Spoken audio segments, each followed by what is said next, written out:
following is a presentation of Learfield IMG College.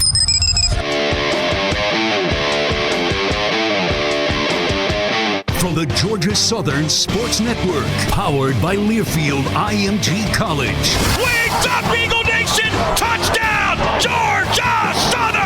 This is Inside Eagle Nation, your all-access look into Eagle athletics. Taking a look through all the other action in Georgia Southern athletics this past week, a lot of road action, a lot of teams hitting the old I-16 out of town. Getting on the steel horse and taking us to parts north, south, west, wherever. Can't really go too much farther east. Now let's return to the Learfield IMG College studios. Here are your hosts, Colin Lacy and Danny Reed. That's a fact, Jack.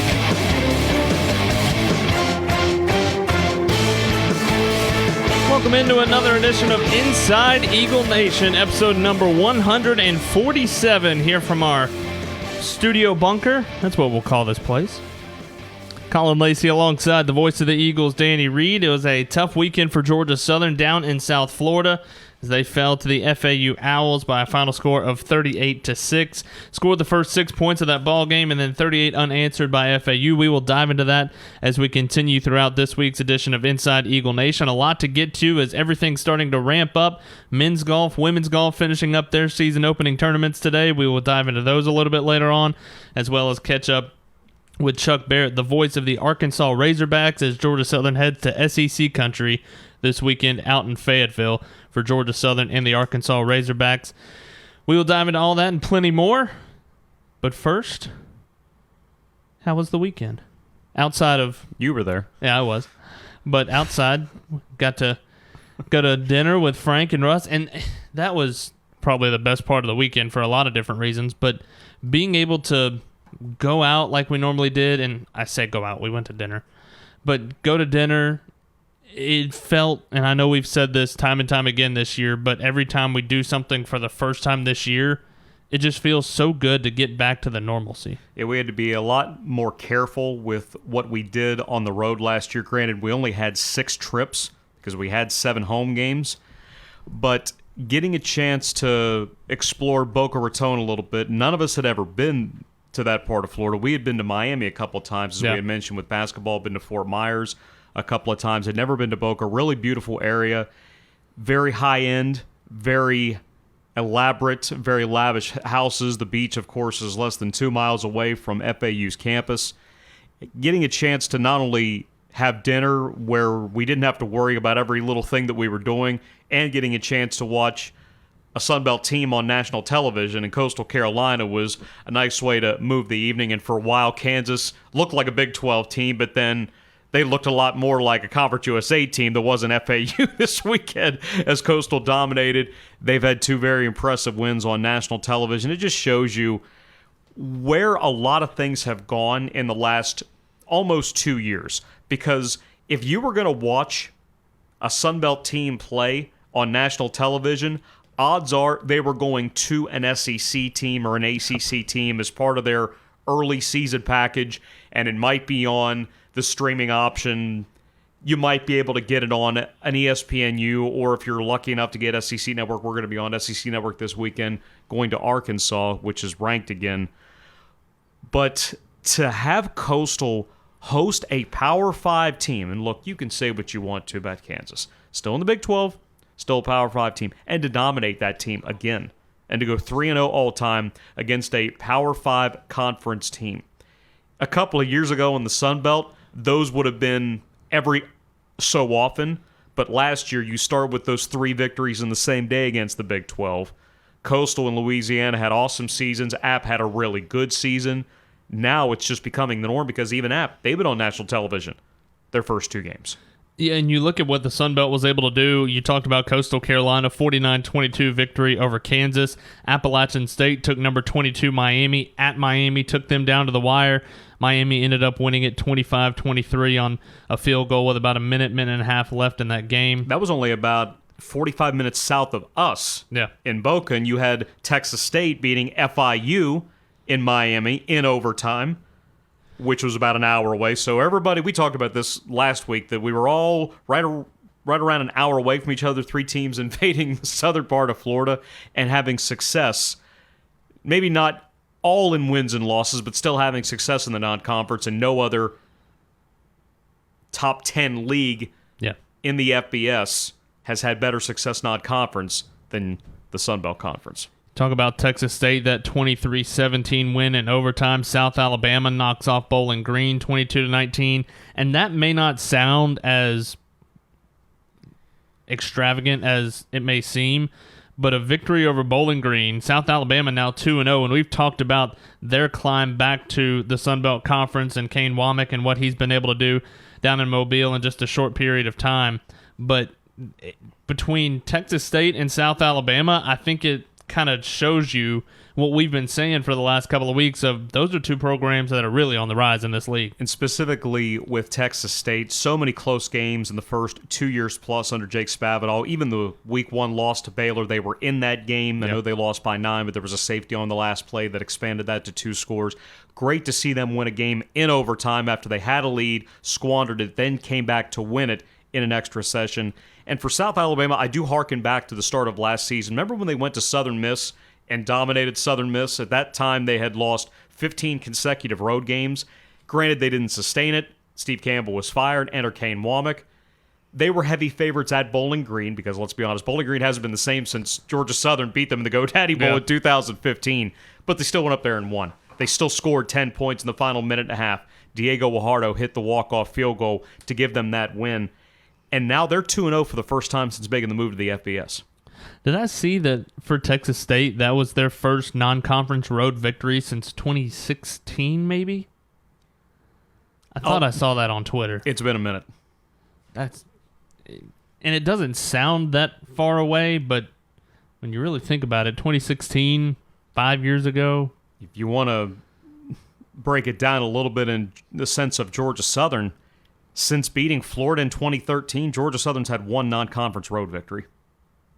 Wow. New Mexico State in 2018. How about that? They are 1-16 since. So so many of those are Power 5s. Yeah. So if you pick one off, great. You don't go in as the favorite. Now, Georgia Southern is always going to have the expectation to win, but it's just how tough it is to be able to win it against a team you don't know in their house. A lot to get to on this week's edition of Inside Eagle Nation. You can join the conversation along with us by texting us at 912-274-3607. You can tweet at GS Sports Network or comment right here on the Facebook live stream if you're watching live with us on Monday night. We're going to have Chuck Barrett, the voice of Arkansas Razorbacks, coming up a little bit later on, right around 6:20. Again, if you're listening to this live, but right now we'll take a look around other action in Georgia Southern athletics this past week. Just getting finished a couple of hours ago for Georgia Southern men's golf with their first tournament of the season up at the Winsong Farm Golf Club up in Minnesota. They finished 10th as the team at 19 over par, but Ben Carr finished 3rd individually, shooting 7 under, 3 strokes off the winner. They will have a week off and then back at it with the JT Poston Invitational up in Sapphire Valley, North Carolina. Ben Carr opted to come back for the extra year. He was part of the student panel during the summer, and opting to use this extra year after a conference championship means that as much as he enjoyed last year and as much as last year was so fruitful for Carter Collins in that program, he wanted to do it one more time, and he's off to a really terrific start. Georgia Southern women's golf just picked up their first victory of the season, got the win with the match at Fernandina Golf Club down in St. Simons today, 4-2 over Augusta. Good for Mimi. No doubt. How about that? Your first one out, you get a win. That's how you do it. That is how you do it. Saracen Radisson won holes 14 and 15 to win her match, along with Mia Ness birdieing. Is birdieing? She birdied. Yeah. Birdieing. After birdieing. She birdied. Yeah, she birdied him. Tweet, yeah. She birdied 4 straight holes to take her match. They will be off for a week as well, and then head to the Lady Palatine Invitational September the 24th through the 26th. Still think about if the network ever covered golf, if we'd go Jim Nantz voice, Vern Lundquist voice, or if you could do it like Gus Johnson and just go crazy after everything. I want the 16th hole. You've got to have 18. Why the 16th? I don't know. That's what Vern Lundquist always did. Yeah, but that's at the Masters. And? It depends on the golf course, doesn't it? That's true. What is it? The TBC at Sawgrass. What's the island? What hole's the island hole? You know which one I'm talking about, don't you? I know what you're talking about. I don't know what hole it is. If it's the 16th, that's good on you, but I can't remember. That's pretty good.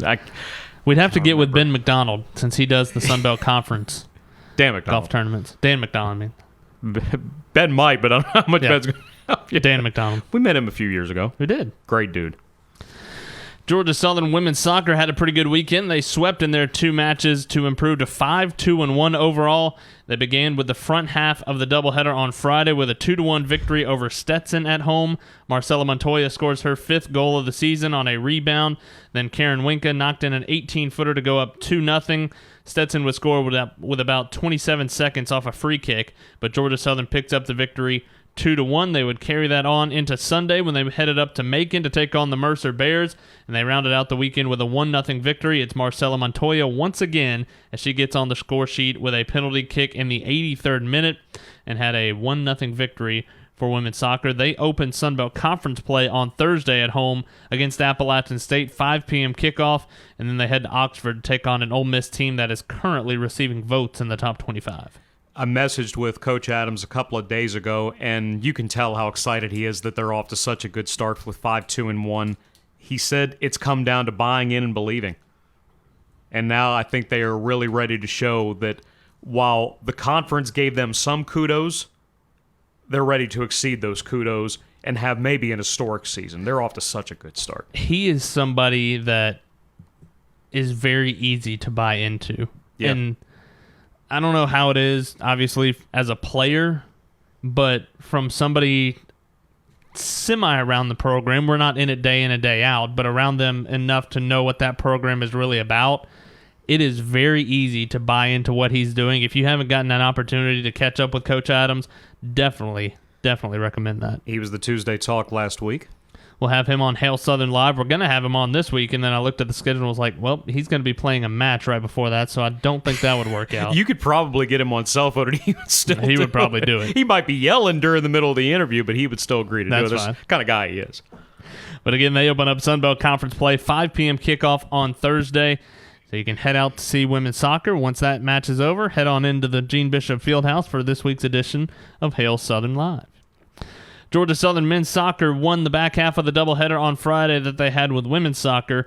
They got the 2-1 victory over North Florida. Adam Davey picked up the first goal to even the match at 1, and then Davey would assist on the second, scored by Jeremiah Luma off a header to pick up the victory. Again, 2-1 over North Florida.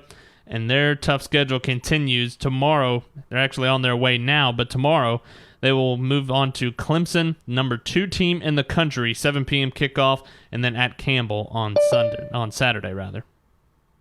Clemson being one of the many places that Coach Murph has experience. Very true.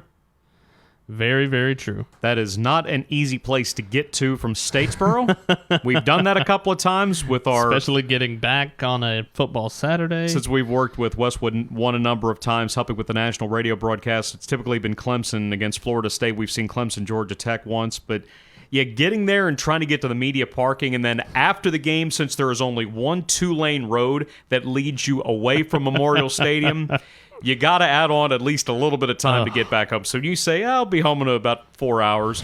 You might want to add at least another hour just to account for the traffic, because it is not easy to get out of there. No, not in the slightest. Georgia Southern Cross Country started off their season in a big-time way, won the GMC Brickyard. 4 Eagles finished in the top 6 in the GMC Brickyard. They will head to Tallahassee to run in the Florida State Cross Country Open on Friday of this week. You know, Georgia Southern is coming off of its best finish in the Learfield Directors Cup since 2013. With all the success that we have talked about, there's no reason to think that this may be not just an historic year for individual sports, but everybody is just on this wave of positivity, a wave of basically not being shackled by the straitjacket of COVID from last year. Yeah. Still making sure to educate on vaccinations if you're in the situation where you don't have them, but the fact that you can play, you can travel, you can win, it just improves the profile since Jared took over about almost 2 years ago now. Georgia Southern Volleyball got back on the winning ways against FIU on Friday night, swept them 3-0 on 80s night, and E. Oh, yeah. He lived up. He actually did it. Yeah. If you haven't seen the picture of E's get up, we'll call it, that because Coach Willis got 500 likes on his photo. Good on him, by the way. Very good on him. Manned up and wore the costume, and I think Willis was telling us on Hail Southern Live last week that they went to Goodwill and picked it out, and because you can't go the actual costume because that would be far too normal. That's another group that it's pretty easy to buy into what they're doing. You see them around campus. You see them on social media, and we talked with Chad about that a little week on Hail Southern Live last week. It's all part of trying to build the idea of what this program is. It's in the framework of what Georgia Southern volleyball has been, and there was a lot of success under Coach Callahan and then Coach Wood, but it's been down for quite a few years. But off to the start this year, 3-0 for the first time since 2013. They get one more home tournament this weekend before they head to Louisiana the following weekend to start conference play. They would fall on Saturday. Salute to service presented by the Georgia Army National Guard. Fell to Murray State, 3-1 on Saturday. But again, they host the GATA Challenge this weekend, the third tournament that they're hosting this year. Alabama State Friday at 10 a.m., Mercer Friday evening at 6:30, and then USC Upstate coming on Saturday at 12:30. He made it a point to say, look, we need to play, but I want us to get used to having success inside Hanner Fieldhouse and the atmosphere that's been created by the net line, being able to incorporate so many of the traditions of volleyball. They're not as global as, say, what Georgia Southern football traditions are, but for the rabid fans of Georgia Southern volleyball that are there every match, the no, no, yes, yes chant on the final point, that's become something pretty special to watch. As we dive into Georgia Southern football, again, we're going to be joined by Chuck Barrett, the voice of the Arkansas Razorbacks, coming up in just a few moments. But looking forward to this. Never spoken with Chuck, never met Chuck, but everything that we understand, awesome guy. He has been the voice of Arkansas football forever. Have not been to Fayetteville yet. When we're going to Arkansas, it's either Jonesboro or Little Rock, but Fayetteville up in the northwest corner, this will be a nice new area to explore. Before we dive into the Arkansas Razorbacks, and we're going to spend as little amount of time as possible on this, but a 38-6 victory for FAU over Georgia Southern. I'm going to let you kind of run with this. I'm going to ask you one thing about it. Georgia Southern started off well. Russ and I talked about it post-game. You and Terry talked about it during the game. Really started off well. The first scoring drive with 3:19 to go in the first quarter. 13 plays, 95-yard drive. It took almost 6 minutes off the clock. Capped off by a Logan Wright 22-yard touchdown run that put Georgia Southern up 6-0. Yeah. And if you're Georgia Southern at that point, you're thinking, wow, okay, we've got something here. And then 38 unanswered. It matched the largest drive that Georgia Southern had all of 2020. For that, you've got to go back to the opener against Campbell. Went 95 yards as part of that comeback victory to open 2020. Even the next drive, when Cam Ransom, who was getting his first career start, first true freshman quarterback for Georgia Southern since our good buddy Seth Schumann back in 2016 when he got the nod against Louisiana. It was so good to be able to think about that one. But once Cam got hurt on the third down run, and you weren't sure exactly whether it was going to be Kennerson to do it the rest of the way, whether you were going to need Amari Jones, whether Cam was going to be able to come back. It turned out that all three would play. I know Amari only got one snap at quarterback, but the game changed when Georgia Southern lost the fumble at the 11-yard line. But even so, FAU did not score right away. This was still a 6-0 Georgia Southern lead after Logan Wright's touchdown run with 1:45 left in the first half. FAU was moving the football just like they did in that loss to Florida the week before. And the way that they took the lead, it was still a 3rd down and 12 from the 19-yard line. And what hurt even more, Georgia Southern had just called a timeout to try to get set up properly. But going back and watching that play specifically, where John Mitchell, the tight end, had the 19-yard touchdown reception, you could tell that the Eagles were having those communication issues, whether the play wasn't properly sent in, whether they weren't sure about alignment. Mitchell ended up just running a simple sail route to the sideline, was wide open. They made their extra point. And then after Georgia Southern went 3 and out, got a couple of long passes to LaJonte Wester. The field goal from Sheriari made it 10-6 at the half. But even so, we knew that Georgia Southern was going to get the ball to start the third quarter. Eagles are big into the middle 8. How you end the first half, start the third quarter, because when you defer, that's how you like it to set up. But 3 and out again, 50-yard touchdown pass, another 3 and out, and before you knew it, before the lights came back on, it was 38-6, and you were wondering what was for dinner. It was unfortunate because the first 2 drives, Georgia Southern netted 140 yards. The last 8 drives, they netted 125 yards. And then defensively, you had 5 sacks. You had 9 tackles for loss. But if they didn't get to N'Kosi Perry, he picked them apart, and he was really good. 332 and 4 touchdowns. It was a really good performance. He made every throw. Eagles just didn't have an answer. Again, we're going to put that one to bed as quickly as we possibly can. Again, a 38-6 victory for FAU. I'm okay with that. Over Georgia Southern. That's about all I had on that one, too. So we're going to look ahead to Georgia Southern heading out to Fayetteville this weekend to face the Arkansas Razorbacks team, a team that has really kind of stolen the national limelight the last couple of days, and we welcome in the voice of Arkansas and Craig Barrick. Craig, appreciate you joining us. Good to be with you guys. Thank you. It's been a crazy last couple of days for you guys after knocking off Texas last week, 40-21 in a dominant fashion. What has the last 24, 48 hours been like in Fayetteville?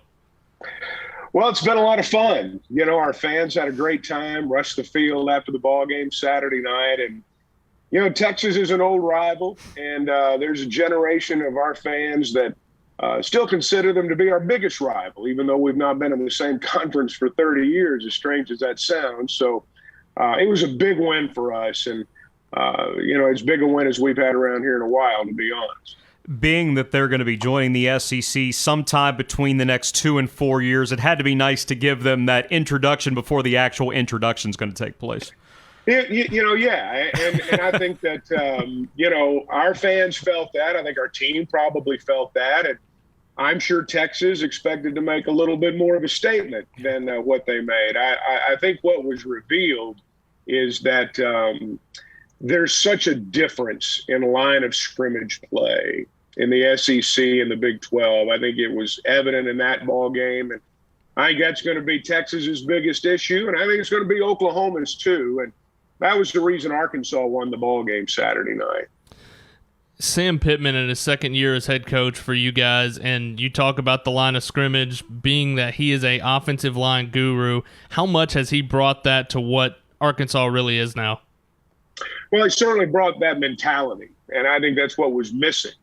We'd kind of lost our identity, really, for 3-4 years. You look at our good teams over the years, they've always been physical at the line of scrimmage. And, you know, the SEC is a line of scrimmage league. And if you're not good there, you're going to be exposed. And we were not good there. And, you know, Coach Pittman brought that mentality back, the workmanlike approach that every offensive lineman seems to have. They all talk about the willingness to be gritty and get down and dirty, so to speak, as they like to say. I think all of those things were missing in our program, and we'd lost our way. And he's brought that back. If there's one thing that has really stood out from either listening to those players speak about Coach Pittman or watching them play, they have bought into him. They play so hard, so fast, so physical. It looks like they love playing for Coach Pittman so much. How has that happened over a span of 12 games? You know, it's that's an interesting question, and I think it goes back to when they were searching for a replacement for Chad Morris. The groundswell for Coach Pittman came from former players. It wasn't from fans. There were not people getting on message boards saying, "Hey, man, you got to hire Sam Pittman." He wasn't a rock star. He wasn't the guy that was the flavor of the month. A lot of our people wanted Lane Kiffin, to be perfectly honest about it. And but the players that played for him made it very clear to our administration that they felt like they would be making a mistake if they bypassed Sam Pittman. And so when you have one generation of players telling a new generation of players, you're going to love playing for this guy, I think they listened, and I think perhaps they gave him a little bit more of a chance. You know, if you listen to his remarks after, after our win Saturday night, it really goes to the essence, I think, of who he is. He didn't talk about anything he'd done.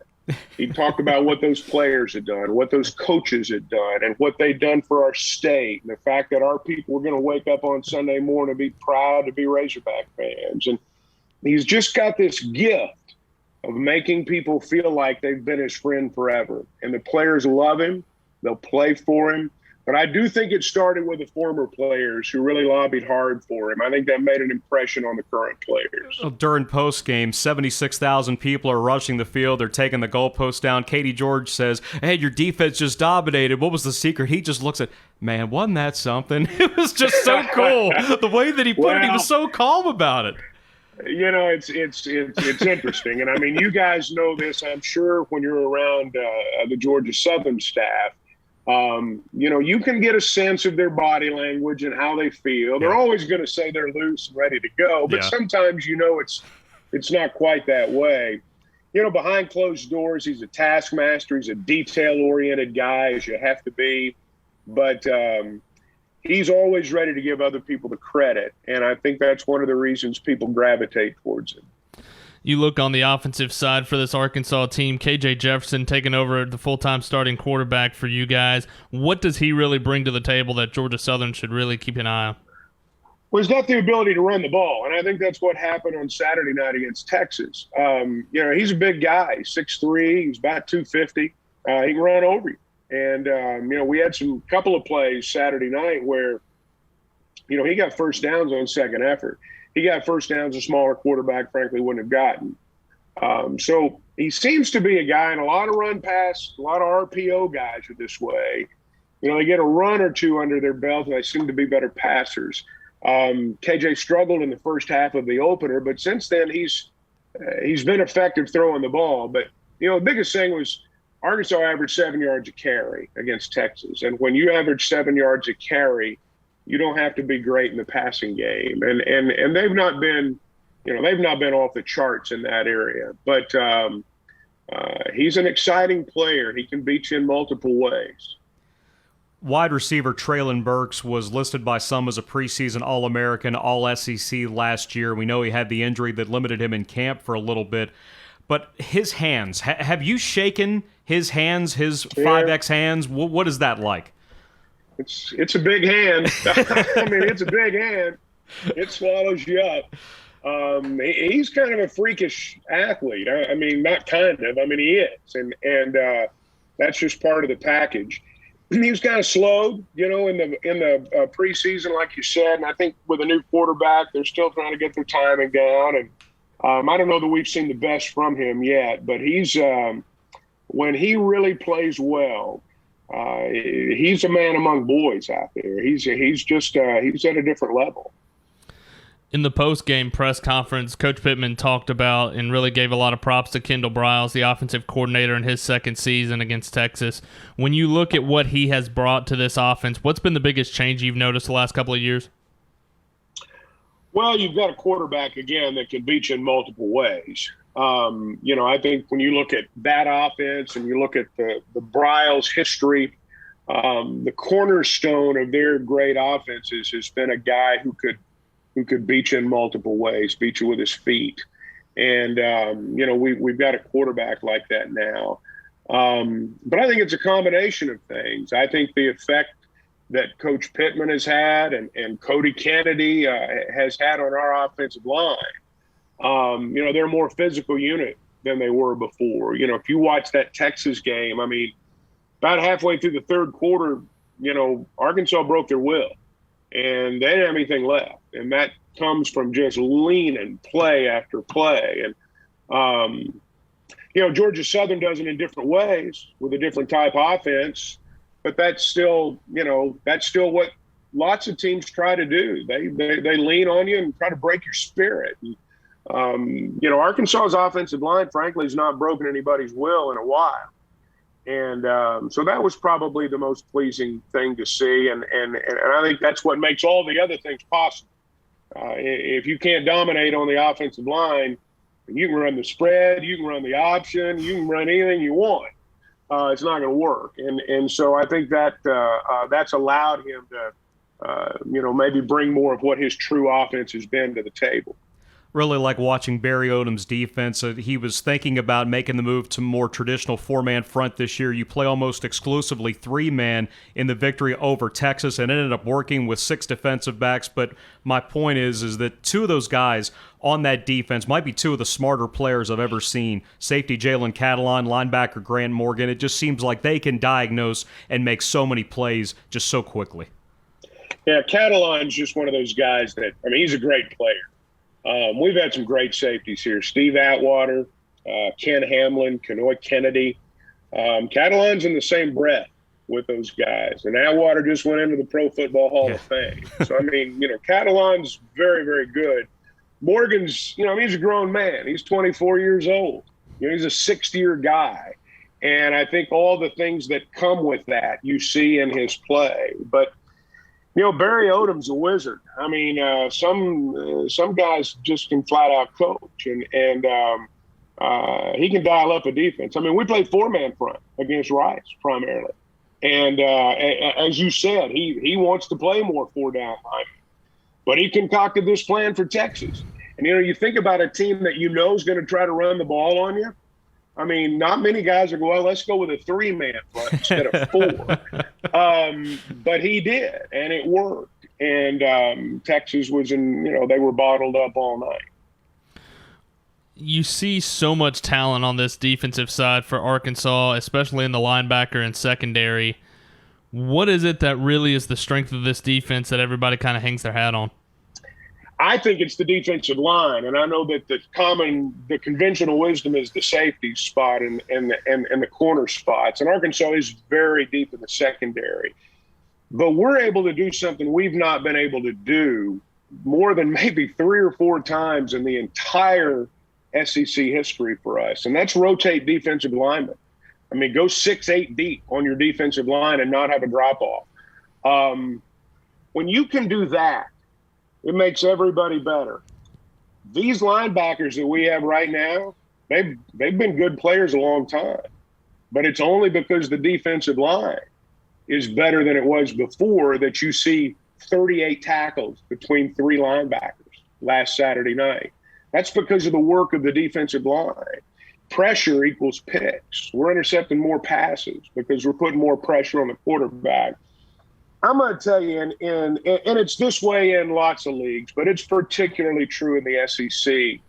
If you cannot put pressure on the other team's quarterback, there's 4 and 5-star quarterbacks all over our league.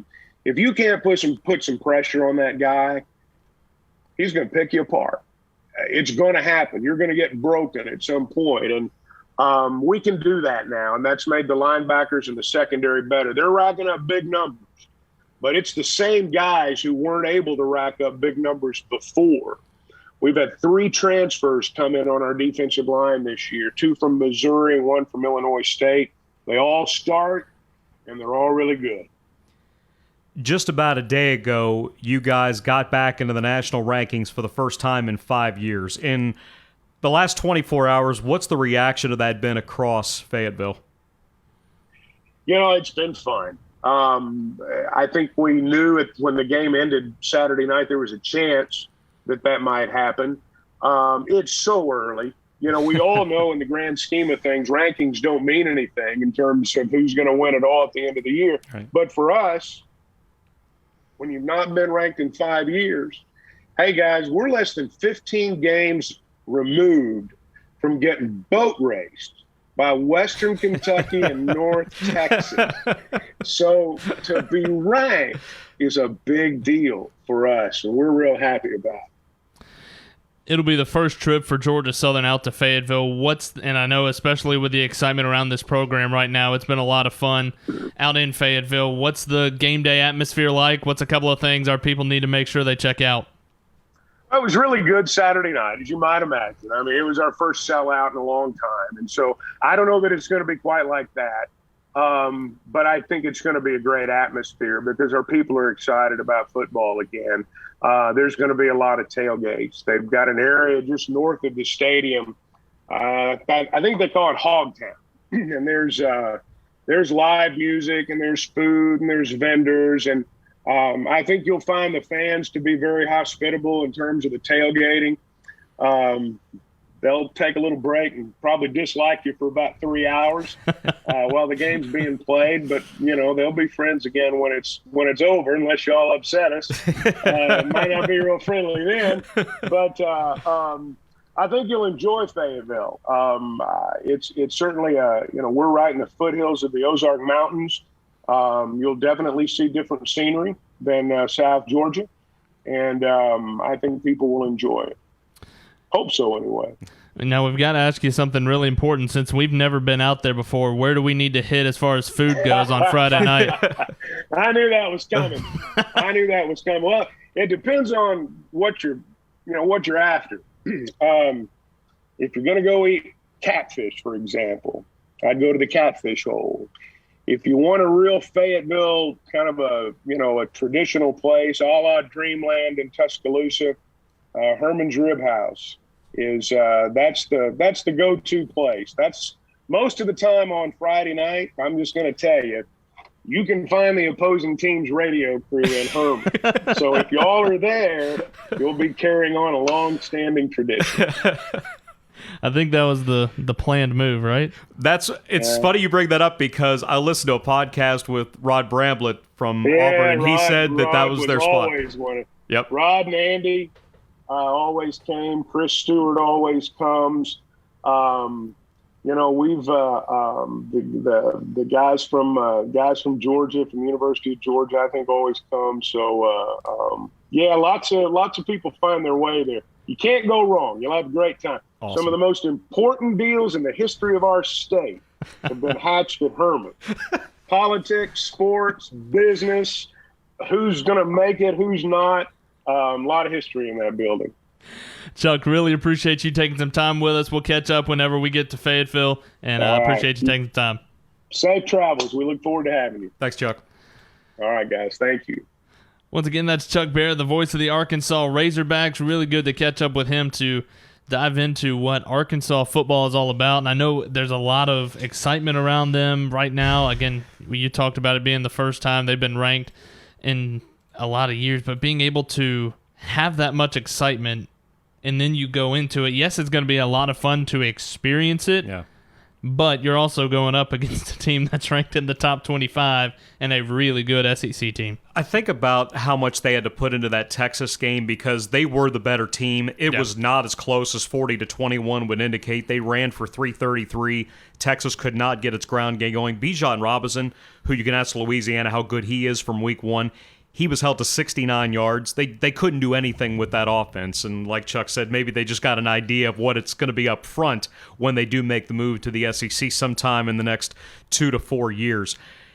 The hope is that maybe there's going to be a hangover or maybe there's going to be that look ahead because next weekend they go to Arlington for another rivalry matchup against Texas A&M. Now, I'm not saying it's going to happen, but you get them off of one of their biggest victories ever, or at least since the 60s, because they did win the 64 national championship, and you also have them going to Arlington to play A&M next week. If you can attack this the right way and maybe get them just a little bit down off the high of what Saturday was, Georgia Southern simply has to execute. They didn't do that the final 2.5 quarters last weekend. They execute, they're going to give themselves a chance. We know they're big underdogs, but there's one thing that really jumps off the page when you look at this offensive side for Arkansas, and we touched on it at the beginning of the chat with Chuck, but being able to see what this offensive line looks like. Coach Lunsford talked about it in his press conference that they kind of looked like sequoias or redwoods out in California. Tall timbers, way up here. Well, granted, everybody's tall to me, but you got a right tackle in Dalton Wagner that's 6'9". Captain Myron Cunningham at left tackle is 6'6". They're about 320 across the front. Think about how big Minnesota's offensive line was in 2019. Remember that monster they had at right tackle, the 400-pounder? It's going to be of that ilk. And the center, Ricky Stromberg, is really good. He's an all-SEC caliber guy. I'm just going to go through. The lightest is 300 on their 2 deep. Mm-hmm. It goes 325, 305, 310, 315, 330 on their starters, 330, 310, 325, 300, 350 on their 2 deep. Sounds like those boys know where Herman's is. Yeah, I hope we get there before they do. Yeah, I hope that's not one of those where it's available until we're out. Right. Because it depends on what time the charter's leaving this week. We may have to, Coach, we need to get there a little bit early. We got this place we got to go to.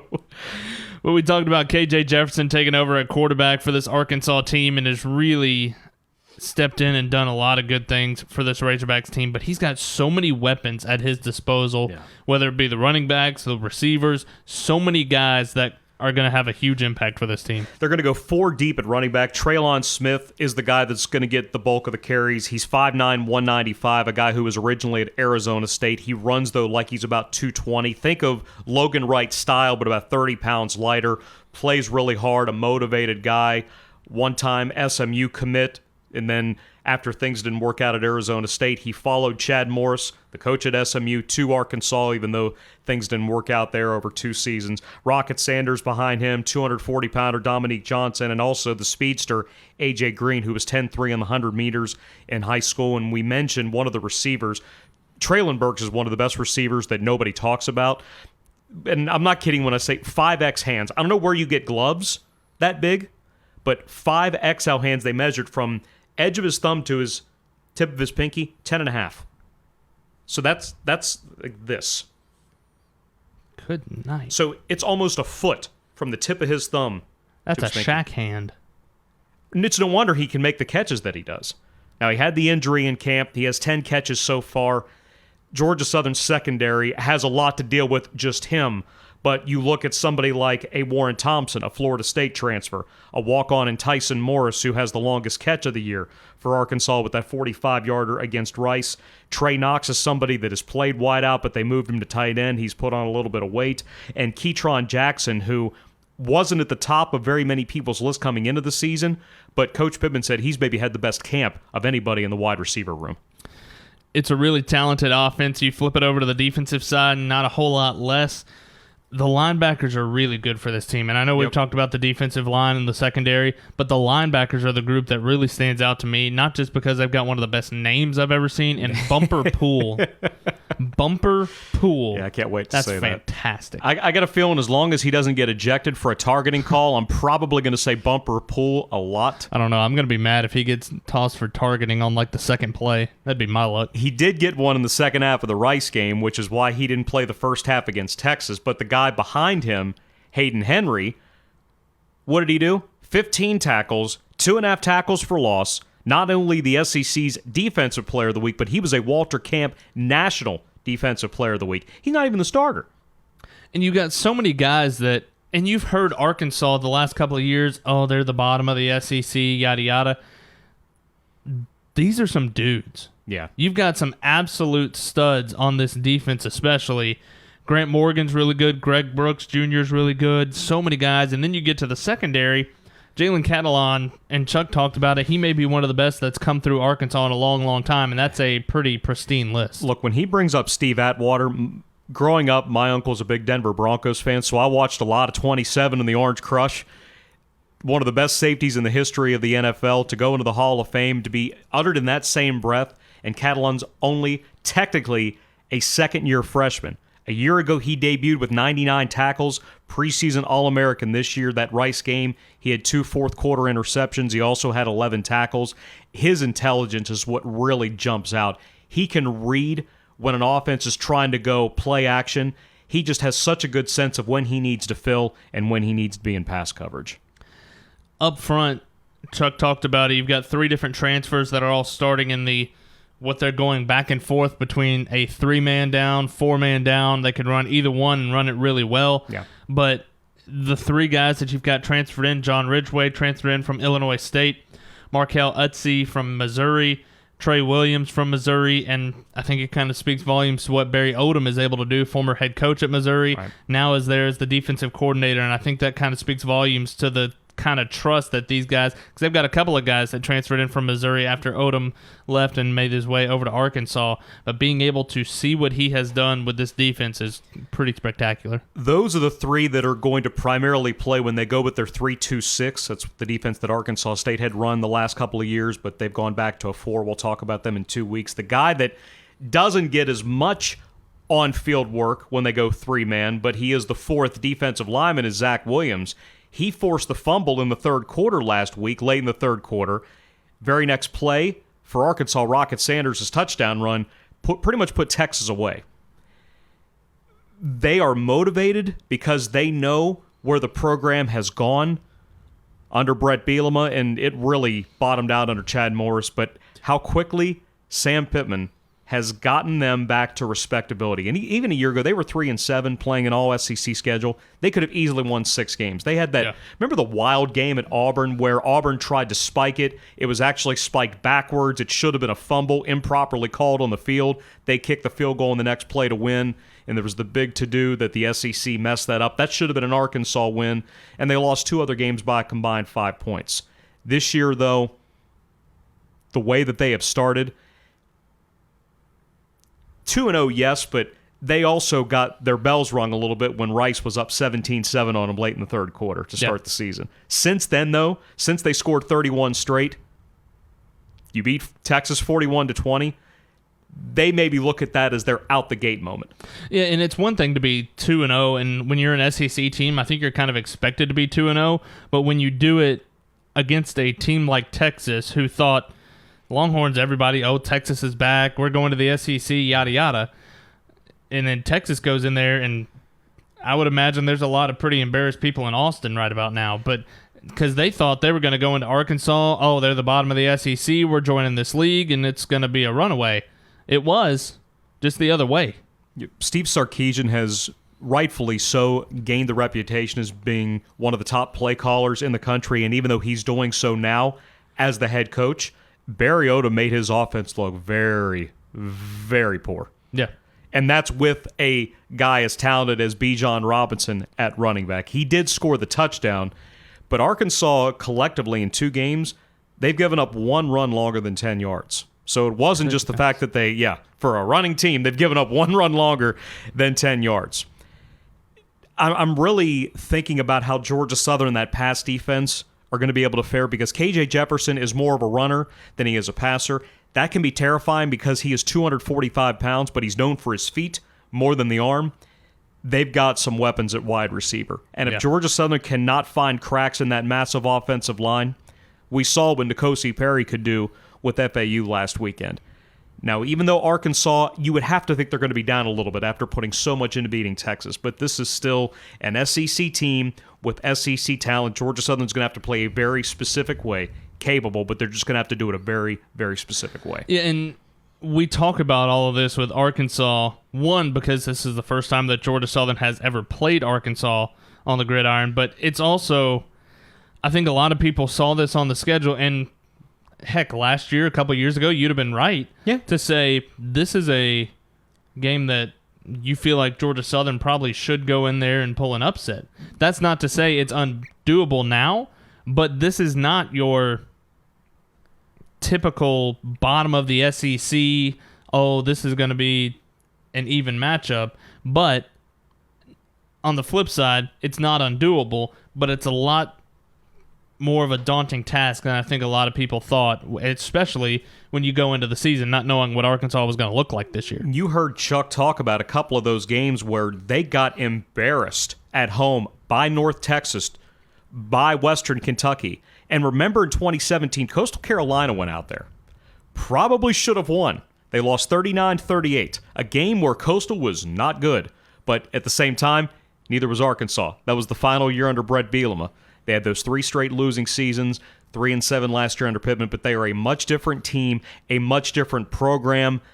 To watch those fans rush that field, force them to take the goalpost down so they didn't get torn down. We were actually on the plane, and we thought, oh, God, they tore the goalpost down. What are we going into?